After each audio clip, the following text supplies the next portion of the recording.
Good afternoon, everyone, and welcome to another edition of Grand Rounds. It is my pleasure to introduce this afternoon to our very own Dr. Dickran Kazandjian. Dr. Kazandjian completed medical school in Boston University and internal medicine residency in the Wilford Hall Medical Center.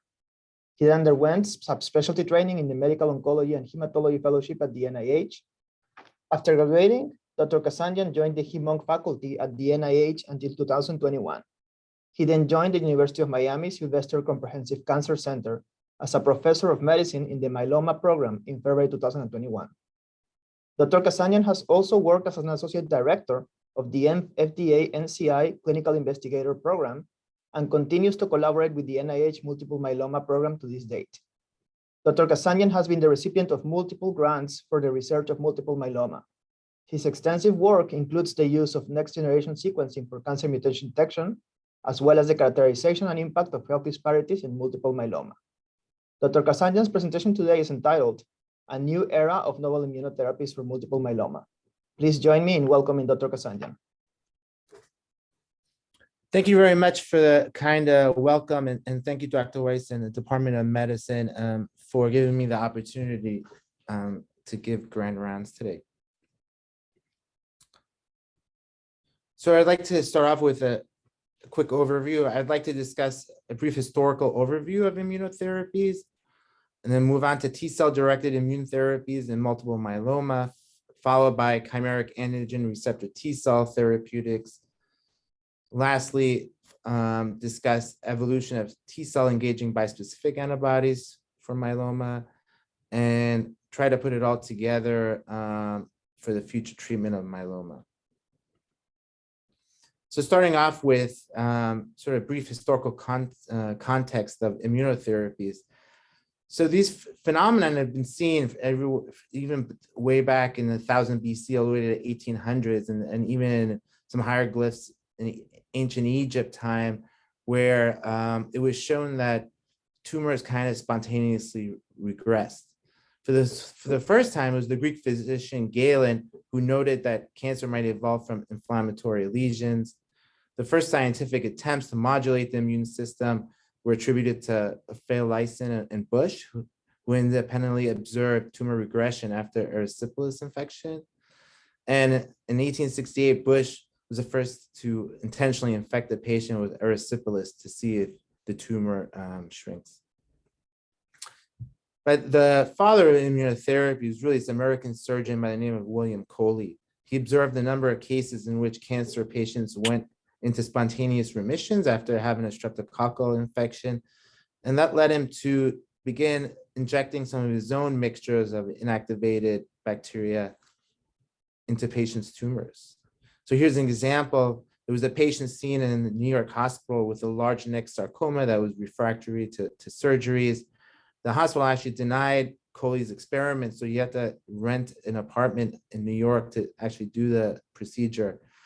He subsequently infected 12 other inoperable cancers, and all 8 who developed full-blown infection and almost even died from the infection had responses, including 2 remissions. And that kind of led to somewhat commercialization of his toxin called the Coley's toxin. But the popularity died down really quickly as the medical community was really more interested in focusing on radiation therapy and surgery. So that fast forward to T-cell mediated therapies. It was, as most of us know, in 1982, James Allison really started a lot of the work on checkpoint inhibitors. And in 1995, it was really crucial in identifying CTLA-4 blockade. And eventually, this led to a plethora of anti-PD-1 or L1 antibodies in the treatment of all various cancers, as you can see in this graphic, with multiple FDA approvals. Of course, James Allison and Tasuku Honjo both received the Nobel Prize for Physiology and Medicine based on their work on immunotherapies. So in parallel, Steve Rosenberg in the NIH was doing a lot in isolating tumors from patients with melanoma and isolating infiltrating lymphocyte and expanding them ex vivo and then reinfusing. In fact, one of the first papers in the New England Journal was way back in 1988, where he actually showed that 9 of 15 patients that were re-given these tumor-infiltrating lymphocytes in patients with melanoma responded. And here's just one example where you can see here in the chest radiograph compared to the one on the right, where you have improvement based on these tumor-infiltrating lymphocyte infusion. So let's focus a little more on specifically on multiple myeloma. There's multiple different mechanisms of action and classes of immunotherapies. Here's a picture where you can see the different ones. Monoclonal antibodies are very major, with us having 3 FDA approvals. Checkpoint inhibitors, which I will get to in a little more detail. And then CAR T cells, which most of us have heard about. And lastly, these bispecific T cell engaging molecules and bispecific antibodies. So specifically on PD-1, as most of you probably have noticed, in the myeloma world, we don't use checkpoint inhibitors. But the first idea that checkpoint inhibition may or may not work in myeloma was based on this nivolumab phase 1b study that was performed, where there were 27 patients with multiple myeloma. The response rates in patients with multiple myeloma was very, very modest. However, interestingly, the one response that was observed, it was a complete response.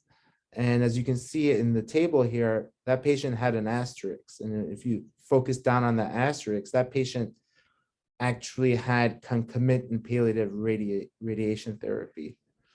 And so fast forward to my previous life at the NIH, this kind of led to a proof of principle study. We tried to investigate the so-called abscopal effect. Here was an investigator-sponsored study, a phase 2, where patients received avelumab, which is a PD-L1 inhibitor, along with sequential 5 days of radiation therapy. It's known as hyperfractionated radiation therapy. And we ended up enrolling 4 patients and had, again, probably modest, to say it nicely, modest clinical benefit, where really we only had 1 response. However, we couldn't finish the trial because of this. Some of you may have noticed that the FDA had put PD-1 inhibitor trials on hold based on the Keynote 183 and 185 study, which had a safety signal of increased mortality for the experimental PD-1 arm. And so that's why we haven't, the field in general has kind of let go of PD-1 inhibition. So moving on to adoptive T cell transfer. Here in this panel, we see panel A, tumor infiltrating lymphocyte therapy. That's really what Steve Rosenberg was doing. The other modalities are B, CTL therapy, which is similar to TIL therapy, except the lymphocytes are being isolated from the peripheral blood. Then we have T cell receptor therapy is another way where you can modify T cell receptor to pick up the tumor antigen of interest. And lastly, the most important specifically for multiple myeloma is chimeric antigen receptor therapy, or CAR T therapy. And here on the lower panel, you can see different generations of constructs, which we'll get into in a moment here. So what was the first CAR? Actually, the first CAR in multiple myeloma was based on a myeloma antigen called B cell maturation antigen, or BCMA. And it was, again, back at the NIH, where Dr. Kuckendorfer's group isolated this and found this specific unique myeloma antigen, and which led him to do the BCMA CAR T trials. Now, many of you will hear and see BCMA all over the myeloma literature, but it was only in the 2010s that this was actually found. So in this first CAR T trial in multiple myeloma, here you can see the responses. There was definitely activity at different doses. And fast forward to 2021 and 2022, one of the most exciting news with the approvals of CAR T therapy. The first one was the approval of Abecma or ide-cel for relapsed refractory multiple myeloma, shortly followed in 2022 by the approval of cilta-cel. So here we can see the original article titles that were published. Both trials and both CAR T constructs are fairly similar. The biggest difference I would say within the CARTITUDE-1 study, their CAR T construct, as you can see in this picture, the construct has 2 binding domains for BCMA. Otherwise, the designs of these studies are fairly similar, where patients undergo screening, apheresis, some patients require bridging therapy, basically to keep their myeloma on hold until their specific autologous product is manufactured. They receive conditioning with Cytoxan and fludarabine, and then receive their modified CAR T cells. Here is the efficacy of both trials. You can see both are fairly impressive. This was a highly refractory population in both trials with a median line of prior therapies of 6. And in the case of ide-cel, the overall response rate was 73%, and for cilta-cel it was 97%. Patients, it's hard to imagine patients receiving their 7th line of treatment actually even attaining minimal residual disease negativity. In terms of adverse events, as many of us know, the major adverse event we worry about is cytokine release syndrome. For those who don't know, it's basically the large rapid release of cytokines into the blood from immune cells. Most lower grade CRS symptoms include fever, nausea, some mild hypotension, but could really go to grade 3 or grade 4 and be life-threatening, and patients require ventilation and pressors for cardiac support. Regardless, both these trials more or less had the same rate of CRS. So moving on, there are a lot of different CAR T therapies being developed. I obviously won't go through all of them, but this slide kind of shows you all the different specific myeloma targets that can potentially be used for CAR T. And in addition to CAR T, there's also similar constructs that are being made that are about engineering natural killer cells. Now, moving on to antibody-based immunotherapies in multiple myeloma, you can kind of think of the monoclonal antibody as the core structure that has been modified in different ways to come up with newer novel drug classes. So as you can see in this graphic on the left, the monoclonal antibody in itself can be a therapeutic, or it could be used to design the CAR T construct, which we discussed.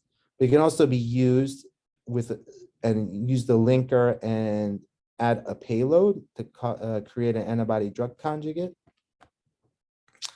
And it can be used kind of as the backbone to create bispecific T-cell engagers or bispecific T-cell engaging antibodies.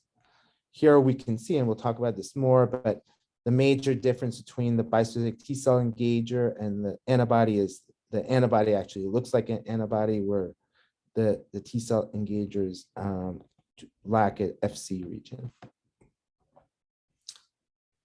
I think narrowing down to the sort of the T-cell cellular and antibody-based drugs that we have currently that are getting a lot of attention for their unique efficacy is the CAR T and bispecific antibodies. And really, at face value, they seem to be very different, but the way I think about it is, one, you're tweaking the T cell ex vivo. So in the case of CAR T, you're basically taking your own cells out and tweaking it so that it recognize the tumor antigen, in most cases BCMA. Whereas with bispecific antibodies, you're trying to do this in vivo. And so you're adding an antibody that actually brings the myeloma cell and your endogenous T cell to make a immunologic synapse. So they both have pros and cons. There's more than just what this slide, but these are really the major key pros and cons. First, for bispecific antibodies, They're available off the shelf. Like I mentioned, you don't need bridging therapy for the drug product to be available. They're much easily scalable in terms of manufacturing. Again, there hasn't been any head-on trial between CAR T or bispecific antibodies, and who knows if there'll ever be. But at least, not doing what we're told not to do. I'm sorry, by doing what we're always told not to do by our statisticians, looking at the data across trials, bispecific antibodies do seem to have a little bit better safety profile in terms of cytokine release syndrome. And that's why we're more likely to be able to give it to older, frail patients. It's initially cheaper, and also you have an off switch, so to speak. The off switch is really just not giving any more of it. And potentially it could be scalable to be used in the community or at least at university satellite clinics. The cons are it really depends on your own endogenous T cells to be functioning well. And duration of therapy is indefinite. Just like any other drug, you give it weekly or every 2 weeks, whereas CAR T, it's a one-time deal. After you get the CAR T product, then you don't receive any other treatment until progression of disease. Moving on to the right side of this slide, CAR T, again, it's the benefits are finite treatment duration and just a possibility in principle of receiving a treatment and potentially having a functional cure with one shot is fairly attractive. The cons are it really takes a lot of infrastructure. It has to be done at a major university center like UM. And really the upfront costs, as you can imagine, are a lot. So the first bispecific really was actually what's called a bispecific T cell engager in multiple myeloma. It was published in the Journal of Clinical Oncology. It was a standard single-arm study testing different doses at different frequencies. And the response rate with the treatment was 30 to 70% based on the dose. As one would expect, we did see CRS and some mild neuropathy side effects. And so again, just narrowing down to the difference between BiTEs and bispecific antibodies, here on the left, you can see a BCMA CD3 bispecific like AMG 401. The most recent development has been incorporating an FC. So all the current bispecific antibodies you hear about in myeloma incorporate the FC. And the major reason is the half-life. So this AMG 401 I just discussed, the BiTE therapy in myeloma, it did have activity, but it required continuous infusion. The current bispecific antibodies are giving you the once weekly or once every 2 weeks. And then lastly, the field, of course, is going forward. So if 2 is good, are 3 specificities better, and third domains are being added for a variety of reasons. In the case of myeloma, they're being added as a co-stimulatory domain potentially. So there's very many bispecific antibodies currently being developed. None are approved. Here you can see the list. Most of them target BCMA, but there are also others that target FcRH5, CD38, and GPRC5D. Teclistamab is a bispecific antibody that's probably most furthest developed. With this publication, they had their first in human phase 1 study. They tested different doses and determined the recommended phase 2 dose. Here you can see the demographics. 63 years old was the median age, and on average, patients receive 5 prior lines of therapy. So again, this was a highly refractory population. And this is the results. So in the left column is the recommended phase 2 dose result. Here you can see a complete response rate or better of 40%. That's very impressive for this line of therapy. For those who would want a comparison, to give you an idea, a lot of drugs in multiple myeloma are approved at the relapse refractory setting after 3 or 4 prior lines of therapy with a response rate of, 25 to 35%. So this is a complete response rate of 40%. It is fairly impressive. Here are the adverse events. So again, we see cytokine release syndrome, but most are grade 1 and 2. And with at least teclistamab, there were no grade 3 or 4 cytokine release syndromes. And so what do we all think about teclistamab? Really a new era of novel immunotherapies for multiple myeloma. So the benefit risk profile in a highly pretreated patient population appeared favorable. It's given once per week subcutaneous administration, which is very appealing compared to some other drugs that are given twice weekly IV. Really represents a new era of novel immunotherapies, harnessing the adaptive anti-tumor responses in vivo, and shows exponential benefit associated with immunotherapies in multiple myeloma, really compared to traditional cytotoxic chemo. The integration of modern immunotherapy in the treatment paradigm of patients with newly diagnosed myeloma might change the role of high-dose melphalan chemotherapy, followed by autologous stem cell transplant, from consolidation to really just more of a relapse therapy option. Here, again, the point of this slide is basically to show you all the different bispecific antibodies that are being produced. One would think there are a lot of Me Too drugs. I can tell you each one has a unique sort of aspect to it. Who knows if that will really make a difference in the clinic or not, but the response rates are all within really the same range, and that's 65 to 80%. And the CRS rates are also fairly similar. Then moving on to tri-specific, this is what I was alluding to. Sanofi has a myeloma drug. Actually, we just opened up here at Sylvester. It's really interesting where it's a BCMA CD3 bispecific antibody, but this arm that includes the CD3 portion also includes the CD28 co-stimulatory receptor. So we'll have to see how that plays out in the clinic, but at least at face value seems pretty exciting.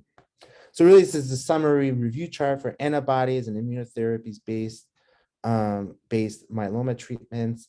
Here in panel A, this is a traditional cytotoxic payload. We have a drug called belantamab that's approved for this indication. The antibody acts more of like a targeting zone to release the payload, which is usually cytotoxic chemotherapy. In the case of belantamab, it's a microtubule inhibitor. In panel B, we have bispecific antibodies that we discussed. As you can see pictorially, the antibody allows for the synapse between the BCMA myeloma and the CD3 on the T cell, and then you get, of course, release of granzymes and perforins and myeloma cell destruction. In panel C is monoclonal antibodies, and really the way those work, as most of you know, is through antibody dependent cellular cytotoxicity mediated by NK cells and phagocytosis mediated by macrophages, along with some complement dependent cytotoxicity. And lastly, on panel D is really just to show you the difference between BiTE and bispecific antibodies. The idea is the same, to make that immunologic synapse, but instead of having a full antibody structure, what you have are a variable fragment chain of against BCMA, against CD3 in this case. So at Sylvester, what are we doing? We're developing, actively enrolling on a wide variety of novel immunotherapies. With CAR-T, we are collaborating with our bone marrow transplant colleagues and hope to have the CARTITUDE-5 study, which is really potentially paradigm changing, in which case we are going to compare CAR-T therapy with lenalidomide maintenance in a randomized fashion. Then we have a number of bispecific antibody trials. Here, the last one on this list, the one using Janssen teclistamab and talquetamab. This will be sort of very, very progressive, in which case we are trying to identify really early myeloma, which is otherwise known as smoldering myeloma, and really try to treat them with immunotherapies that are well tolerated relatively for, really towards a functional cure and prevention of developing the morbidity associated with multiple myeloma. Then we have the trispecific antibodies that I already talked about, the innate checkpoint inhibitors targeting anti-CD47 and immunotoxins. So it's an exciting time for targeted immunotherapies, both cellular and antibody-based. in the world of myeloma. Moving forward, we'll need strategies to prevent or mitigate acute toxicities, include neurotoxicity and CRS, and really understand the longer term toxicities of these therapies, which we really don't know anything about. Modifications extend duration of response and benefit, really develop strategies to extend these therapies into community-based infusion centers that may have limited support currently, and limit hospitalization for observation in order to do so. Also incorporate these bispecific and CAR T therapies to earlier lines of therapy and really test the different combinations. And lastly, really use the potential. There is a huge potential for CAR T and bispecific antibodies to eventually replace traditional high-dose melphalan with stem cell support in myeloma. So lastly, I'd like to thank everyone in our myeloma program and newly formed division. I really couldn't do it without all the support that we get. And on that, thank you for your attention, and I'd be happy to answer any questions.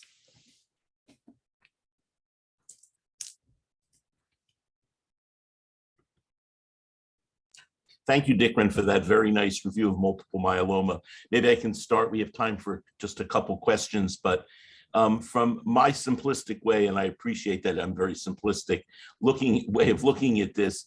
So if you give immunotherapy to patients with multiple myeloma, is this a chronic therapy in the sense that you have to continually give these antibodies for life so that the cell populations are kept at abeyance? Or is it really a one and done deal where they are completely cured?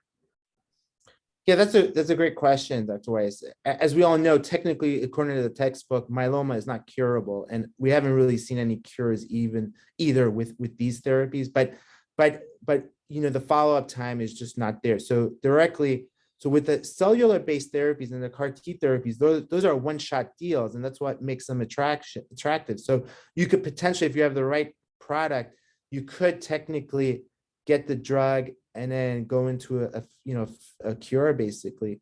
When it comes to more of the bispecific antibodies, those require continuous infusions. That's really how we give it now. But I think once we have the right molecule in the right setting, you can imagine where someone maybe gets 12 months worth or 24 months, and you prove minimal residual disease negativity, which is our surrogate for cure, or a functional cure at least. And then these studies will be done where patients come off, and we will have to see what their relapse rates are. So to answer is, most patients are not on these for years because they're either progressing or can't, because these are relapse refractory patients. But as we move these to earlier lines, those are the studies that we will be doing. Thank you very much. Thank you. Tomas, do you want to ask your question? You unmute yourself. Me? My question is about the data on overall survival with the bispecific antibodies. I'm sorry, can you repeat that? Is there data on overall survival? Oh, no. It's actually very early, and even a lot of the progression-free survival is not mature to sort of define medians, etc. What we really need is, there still are not any randomized studies with bispecific antibodies. And so, I think there's still a lot to do, but the reality is, it's kind of like, the magnitude of benefit in this patient population that has been so great that's why, we are having some leap of faith that these will pan out for sure. And lastly, no. Thank you. And Dr. Colbert, you want to ask your question? Yeah, my question had to do with the use of aptamers. Have you, I haven't seen anything as regards to that, but a number of people have looked at aptamer therapies in terms of targeting and some of the benefits associated with that. Do you have anything that you can say about that in this area? Unfortunately, I don't, honestly. I haven't come across that in our field, but it may be something interesting to look into, Thank you, Dico. That was great. Okay, thanks. Appreciate it. We'll move on, Dr. Ocampo. Okay, thank you, Dr. Weiss. Our next presenter this afternoon is also an esteemed member of our UM Department of Medicine, Dr. Victor Cueto. Dr. Cueto completed medical school in Drexel University and graduated from the internal medicine and pediatrics residency here at Jackson. He later pursued an academic general pediatrics fellowship and Master of Science in epidemiology and clinical research at Stanford University. After graduating, he joined Rutgers, New Jersey Medical School Division of Internal Medicine and Pediatrics as an assistant professor until last year. He has now joined us at the Internal Medicine Division as a clinical assistant professor since September 2021. Dr. Cueto has been the recipient of grant support for research involving training physicians to provide care to patients with limited English proficiency. He has also published work in obesity medicine. Dr. Cueto's presentation today is entitled Harnessing Existing Evidence to Assist Patients with Obesity. Please join me in welcoming Dr. Cueto.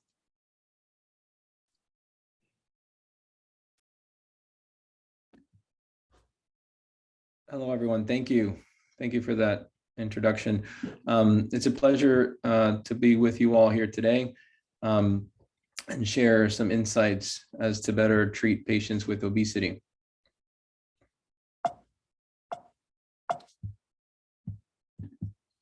I have no financial disclosures related to this presentation.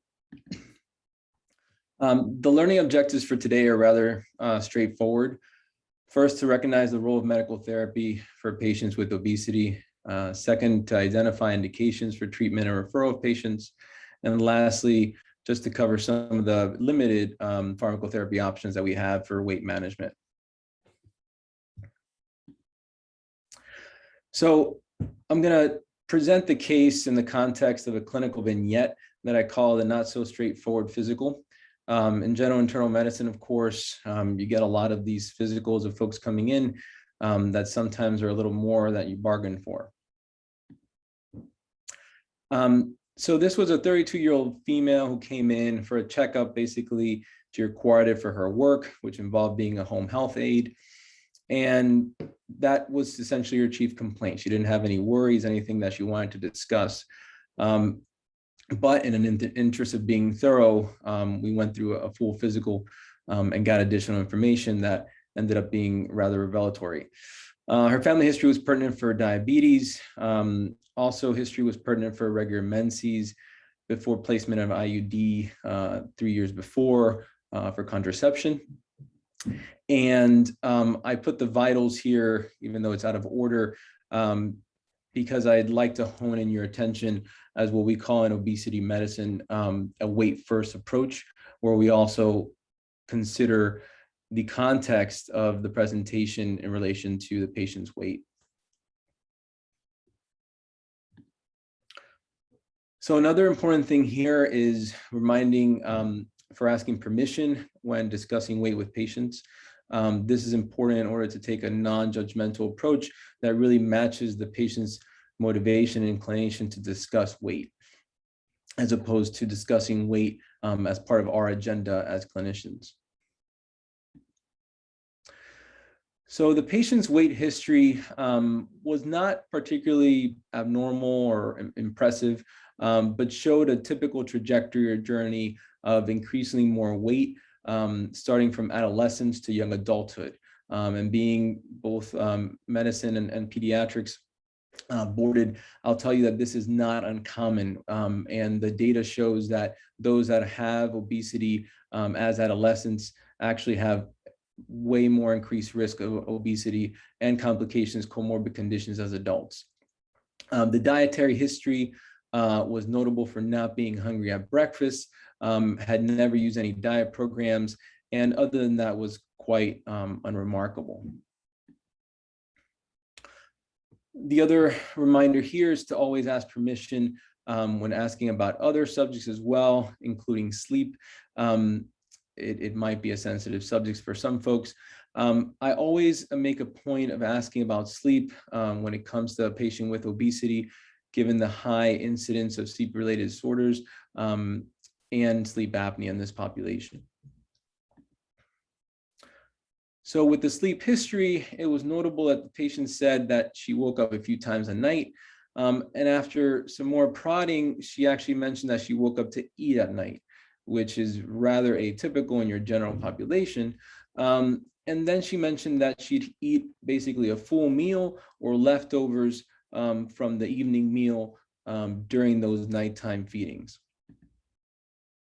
So of course, this is a red flag, and then has us wonder what the etiology of this nighttime feeding is. So the main differential for nighttime feeding is either nighttime eating syndrome or sleep-related eating disorder. And this chart summarizes the main differences between the two. I'll hone in your attention on the nighttime eating syndrome as the comparator. Usually folks are aware of the behavior. There is recollection the next day, and it's a defined or controlled amount of food, as in the case of this person saying, okay, I ate the leftovers from dinner, or I made myself a new meal. In the other case, there's absence of awareness, there's not very good recall, and there's an uncontrolled amount or bizarre eating that's not related to food. So the triad that usually is present in this condition is, again, nocturnal eating, insomnia, and that morning anorexia, which our patient had. Usually 2 episodes of nocturnal eating per week at least, that lack of desire to eat in the morning, and other features that may be present are eating in order to return to sleep or start sleep. Depressed mood is commonly co-occurring. The prevalence within patients with obesity is rather high at 15%, but even in the general population, it's comparable to anorexia nervosa and bulimia. So this is often goes unrecognized, and in the case of this patient, had gone unrecognized. And the etiology is thought to be associated with serotonergic dysfunction. Given the high comorbid mood disorders, and just as general course of action in a primary care setting, we also screen for anxiety and depression. The patient was mildly anxious and reached a score of mild depression, but the question here was the overeating and having trouble sleeping were predominant pretty much every day. And the feeling tired, which of course, if you're not sleeping, you might feel tired, was also a component. So the question of, is this truly related or a consequence, and the intercorrelation there. The full review of systems, again, daytime tiredness, question of whether or not that's due to sleep, taking an obesity first approach, honing in on systems that might be affected, no headaches or vision changes, which we often see in pseudotumor cerebrae cases, for example, no heat or cold, no heat or cold intolerance, of course, which we see with thyroid disorders, some back pain and some knee pain, which is not uncommon. She did feel anxious about financial stress and the nighttime awakenings that we discussed. The exam was largely unremarkable. We had obese body habitus, the crowding of the oropharynx and enlarged tonsils, but there was acanthosis nigricans and some hirsutism as well. So ultimately, the assessment was rather straightforward. This is a young woman with class 1 obesity and nighttime eating syndrome based on the criteria discussed, which has a treatment with a limited evidence base, is not very robust, of starting with sertraline. We also addressed the other conditions, which you can see here, namely conditions that are obesity related, the acanthosis, the daytime sleepiness, the irregular menses, which may be related to PCOS.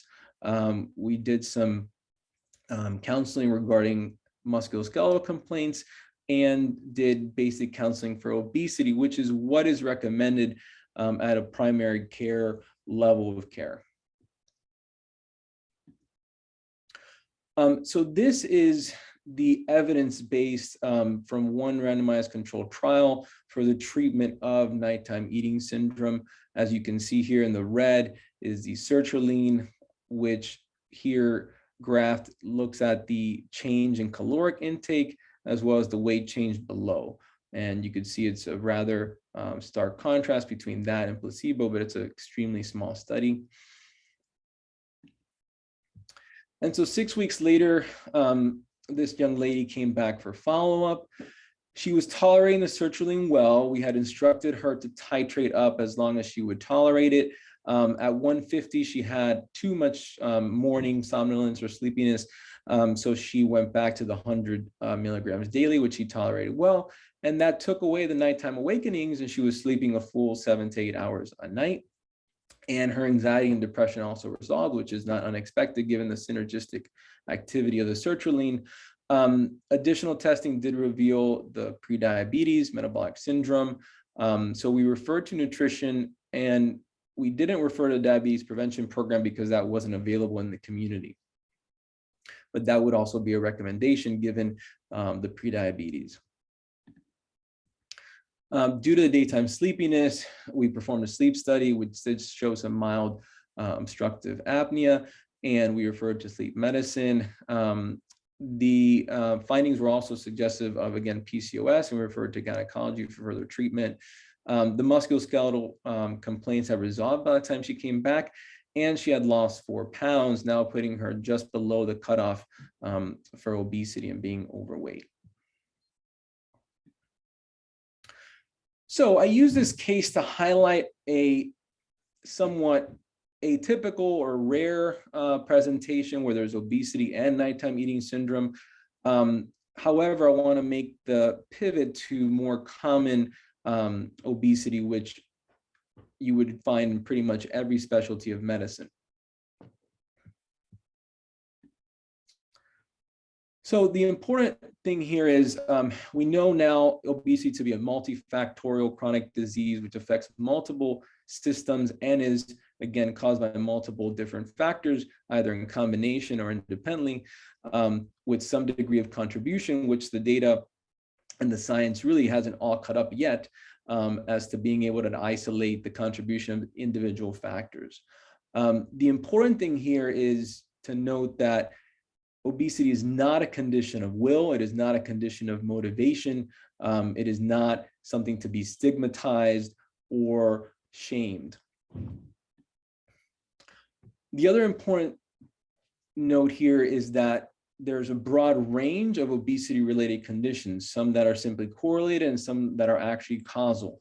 And more, we have more evidence for these conditions, some as serious as cancer, and some as serious as cardiovascular disease, metabolic syndrome, and others which are less life-threatening, such as osteoarthritis, but extremely pertinent for quality of life. So the important consideration for thinking about obesity is classifying it. And some of you may already be familiar with this classification. For others, this might be new. So we think of BMI, but then we think of class 1, 2, and 3. And this really gives us an idea of severity. And we no longer use the term in obesity medicine, and we encourage others to not use it either, of quote unquote morbid obesity, which is extremely stigmatizing for patients.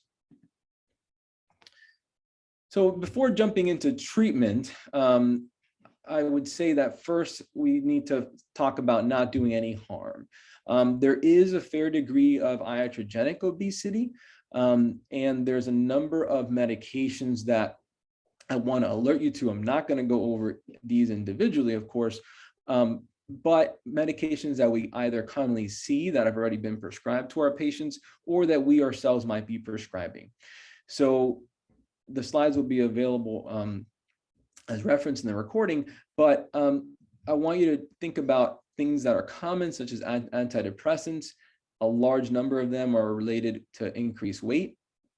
And there are significant alternatives, including bupropion, which we actually include for treatment.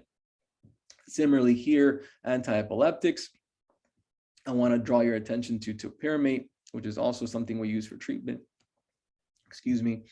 And often when I have patients with psychiatric illnesses, I collaborate very closely with their psychiatrists relating to antipsychotics, which are some of the primary offenders for iatrogenic weight gain. Other common categories in medicine are anti-hyperglycemics or diabetes medications. And this is something which, fortunately, given just in the past couple of decades, the research on new medicines, we have much better options that are more weight neutral or actually contribute to weight loss, specifically the GLP-1s, which are also used for weight management, and I'll talk about more a little later. And one that is very common are beta blockers. And this seems to be a dose dependent response and also a genetic predisposition in some patients. So I'm going to quickly describe kind of where we were in the past, present, and future. And basically over the 10 last years of FDA approval, we've made a lot of progress in terms of options for treating obesity with pharmacotherapy. But before jumping to pharmacotherapy, I want to basically lay out the importance that treatment for weight and obesity, as pretty much any other condition in medicine, but very, very specifically this one, because it is so multifactorial, needs to be extremely individualized and needs to include multi-modal approach, needs to have some behavioral component, which often is not something that we're able to provide, but we potentially can lean on some colleagues to provide, unless we're skilled in things such as motivational interviewing and cognitive therapy, which is a recommendation from the U.S. Preventive Task Force to, at minimum, refer patients to some multi-component intervention. And medical therapy ranges from pharmacotherapy, medical nutrition therapy, either by a dedicated dietitian or a physician that's skilled in nutrition, as well as behavioral counseling and exercise physiology. Again, robust programs, usually academic medical centers, have a multi-component approach, and that's the standard of care or gold standard in terms of best quality of care. And of course, our surgical colleagues have bariatric therapy with surgery, and increasingly our gastroenterologist colleagues are doing endoscopic procedures. So as far as the pharmacotherapy or the medication approach to obesity, I want to highlight it should always be an adjunct. Again, this is a multi-pronged approach. And the qualifications or the eligibility based on FDA recommendations are here below. Folks who are overweight can be treated if they have at least one comorbidity. In terms of categories, we have the centrally acting agents. The oldest on here is phentermine, of course. The newer, at least applied to obesity, are bupropion, naltrexone, and topiramate. And the two at the bottom are combination medications that are available as two combined agents in one. These are extremely expensive, which we'll talk about later. And the goal here is to produce a appetite suppression primarily, and a interruption in the pleasure centers, the dopamine release with eating or consumption of food. Over here, in terms of both centrally and peripherally acting, are our newer agents. The first kid on the block was liraglutide or Saxenda for weight management specifically, and semaglutide, which was recently approved, and we're going to talk about a little more. Orlistat is also peripherally acting, but that's not something that I often recommend and is falling out of favor. So in summarizing the treatment, for someone who falls in class 1, if they have significant comorbidities such as diabetes, the approach is to start a GLP-1, but if not, to do the appetite suppressing or craving suppressing medications. For class 2, the amount of weight that you need to decrease is significant, and so a GLP-1 or surgery is recommended, and class 3 surgery is also recommended. So really the game changer has been semaglutide. This study just came out last year.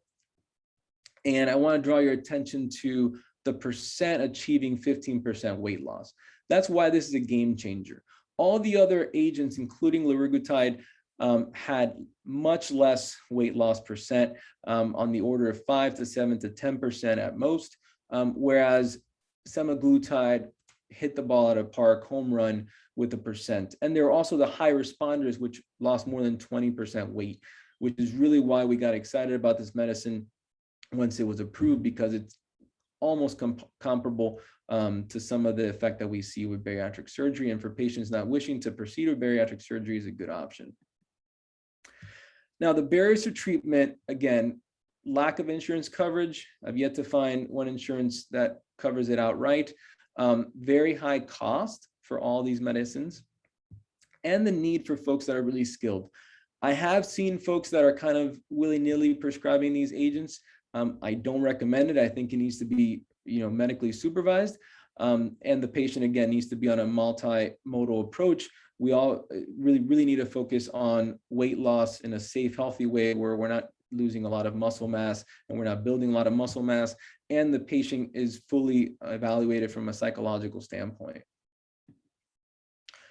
So what's the next frontier? As you can see here on the right, and some of you that read the New York Times on the left may have seen this story.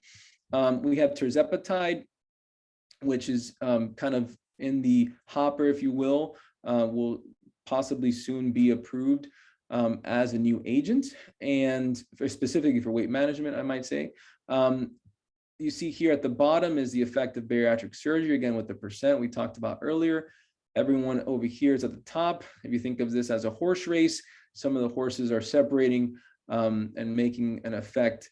And the good news is that there are a lot of agents on the horizon. So at this point, we have over 30 pharmacotherapy agents that are under investigation.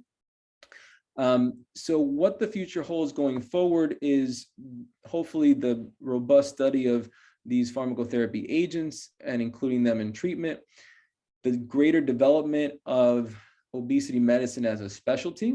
Myself, after being trained here at Jackson for medicine and pediatrics, did a fellowship and appreciated the time that I was able to focus both on research, but also obtaining my certification in specialty in obesity medicine, and making that a component of how we treat patients.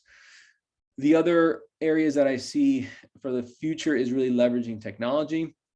Some of my prior work, which I didn't present here, was involving mobile health in the context of obesity support and behavioral change. That was in a pediatric population, so it's not really applicable to you all. But I do think that telehealth and the use of mobile health is essential for patients going forward as a component outside of the office, because you just can't see them enough in the office. So finally, take-home messages. I encourage you to continue screening patients, but not only in the context of BMI, which we kind of do now by practice as a quality measure, but also in the multiple comorbid conditions that are related to their obesity and making that link for patients. I also encourage you to refer appropriately for medical or surgical treatment, and to keep in mind that patient selection is very important. Treatment must be individualized. Some of these medications can have serious side effects, and this needs to be taken into account.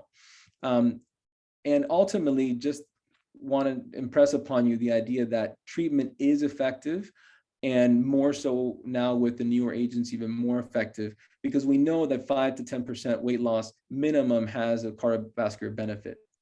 And so hopefully in the future, we'll have even better medicines to offer patients suffering from obesity. These are my references, and I appreciate your time, and I'm open to any questions or feedback. Victor, thank you very much for that provocative grand rounds. I enjoyed listening to it. I must admit, when I heard you present the case initially and heard about this 32-year-old lady who had weight gain and inability to lose weight and irregular menses, and then on a physical exam had hirsutism, it seemed like the number 1, 2, and 3 diagnosis and most common would be polycystic ovarian syndrome. And it seems to me, maybe you can tell me why one wouldn't want to treat that and the obesity was a result of the PCOS rather than thinking that obesity caused PCOS. Oh yeah, you're absolutely right. And I'm sorry if I didn't make that highlighted enough. Definitely the PCOS should be treated. This was a complex case in that the patient also had the nighttime eating syndrome. So definitely multifactorial. And that's also one of the reasons I picked it, because we often have more than one thing going on. So absolutely the PCOS should be treated, and we did refer them over. Dr. Chediak, did you want to say something? A comment. Well, maybe 2 comments. First of all, Victor, thank you very much for using a sleep-related eating disorder as your case presentation. It really helps my cause in getting across the message that sleep disorders are important. Secondly, just for the audience, there's a common perception that treating obstructive sleep apnea with PAP somehow leads to weight reduction, because we do know that experimentally induced sleep fragmentation creates increase in weight and a shift in metabolism from muscle to fat. But unfortunately, isolated treatment of even severe obstructive sleep apnea with PAP therapy does not provide much assistance in the weight in weight reduction. So we often get those consults, patients overweight, has sleep apnea, please treat the sleep apnea so they can lose weight. If that's all you do, you're not going to lose weight. You need to send them to see Victor to get the obesity taken care of with some multi-modality therapy. Thanks again. Thank you. Dr. Marcus, I don't know if her microphone is working. Oh, yeah, it's working. Okay, good. Why don't you ask her? Hi. I was wondering if you could talk a little bit about just sort of the practically speaking, like some of the difficulties and side effects and risks that people have when you prescribe semaglutide, aside from the cost. Yeah. So the primary thing is the side effect profile. It's really gastrointestinal symptoms, and they can be quite severe, including vomiting. Other things to consider is the risk profile. It's very important to ask patients about any history of thyroid cancer in the family or MEN. That's very important. The other important thing is to talk to patients about the potential, although rare, incidence of pancreatitis. It does happen. And I can tell you, just yesterday, I had a patient that had been given semaglutide, actually in the Ozempic formulation, by another physician and hadn't been educated about that. So these are type of things, there are big red flags.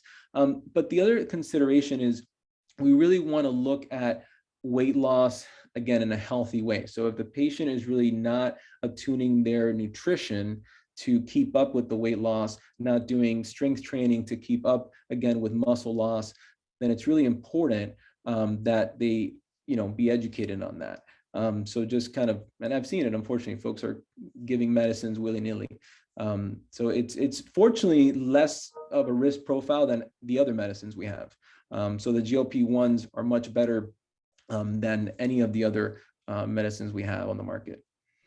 Victor, just a slight correction, because I don't want people to think that any history of thyroid cancer, which is relatively common, is a contraindication. It's specifically medullary thyroid cancer, which is relatively rare. So, yeah. And then we heard from Dr. Schuyler a couple of weeks ago that the GI symptoms of nausea and so forth is in fact because they're eating more than they should. If they eat less, then the nausea generally goes away. I think we're at the top of the hour. Dr. Wolf is in the audience. Do you want to make a quick comment, and then we'll have to conclude. And I want to thank you, Victor. Dr. Wolf, if you can unmute yourself, you can make a quick comment. Thank you. Actually, the nausea and vomiting is directly proportional to delays in gastric emptying. And that's how actually several studies have showed GLP-1 works by that mechanism. And in one study by the Mayo Clinic, it was seen in 63% of patients. So it is quite pronounced. The other thing is, remember, this is the research I've done over the last few decades.